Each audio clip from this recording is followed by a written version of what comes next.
Prije točno godinu dana razoran potres naglo ugrozio živote i djetinjstva djece u Nepalu.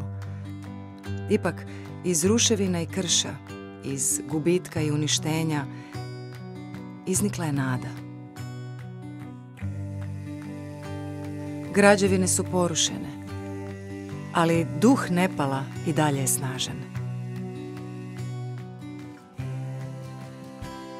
Zahvaljujući vašoj pomoći, Nepal se oporavlja. Nove bebe se rađaju. Djeca se vraćaju u škole, a obitelji hrabro iznova grade svoje živote. I dok obilježavamo prvu godišnjicu ove tragedije, zajedno gledamo u bolju budućnost djece Nepala.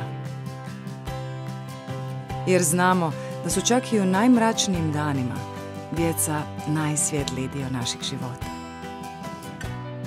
Upravo nas ona, kao i predanost vaše podrške, obvezuju da činimo još više. Od srca vam hvala. Thank you for supporting UNICEF in children. धेरै धेरै धन्यवाद नि।